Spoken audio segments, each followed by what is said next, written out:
দর্শক ফ্রেন্ড, খুব কম সময়ে আর চটজলদি ঠান্ডা ঠান্ডা এই সাবুদানা ডেজার্টটা আমরা কিন্তু তৈরি করে নিতে পারি।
আপনারা অ্যাড করতে পারেন, অথবা আপনাদের হাতের কাছে যেটা থাকবে সেটা দিয়েই আপনারা এই ডেজার্টটা তৈরি করতে পারেন। তো এখন আমি ফ্রুটসগুলোকে কেটে ফিরে আসছি। ফ্রুটসগুলো আমি এভাবে তৈরি করে নিয়েছি।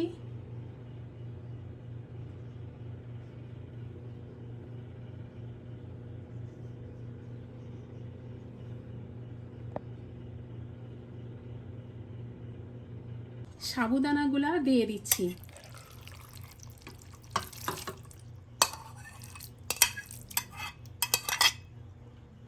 এবার একে একে ফ্রুটসগুলো দিয়ে দেব।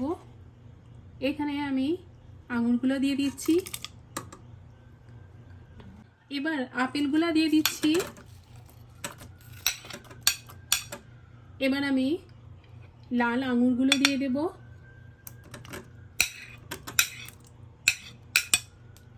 এবার আমি কলাগুলো দিয়ে দেব। এবার অরেঞ্জ আর স্ট্রবেরিগুলোও দিয়ে দিচ্ছি। মিক্সড হয়ে যাচ্ছে ফ্রুটসগুলো। তবে এবার ফ্রুটসগুলো সব মিশিয়ে নেব।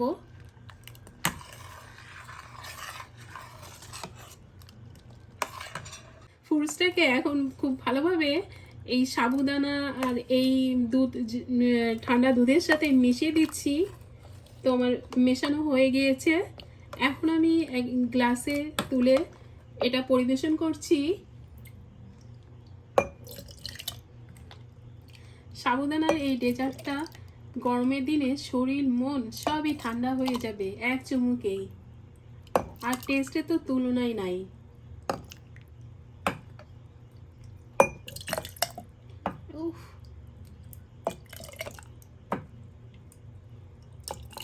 খুব কম সময়ে।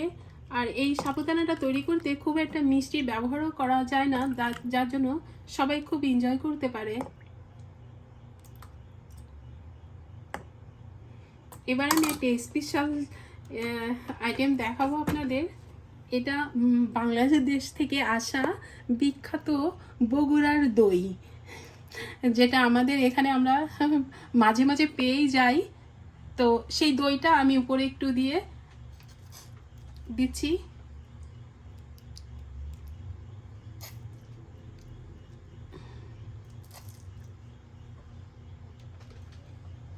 এটা একটু বেশি মনে হচ্ছে হয়ে যাচ্ছে নাকি? উফ! দর্শক ফ্রেন্ড, খুব কম সময়ে আর চটজলদি ঠান্ডা ঠান্ডা এই সাবুদানা ডেজার্টটা আমরা কিন্তু তৈরি করে নিতে পারি। আর এই সাবুদানার ডেজার্ট কিন্তু এক গরমের দিনে আমাদের শরীর মন দুটোই কিন্তু ঠান্ডা হয়ে যাবে। তো আপনারাও বাসায় তৈরি করতে পারেন।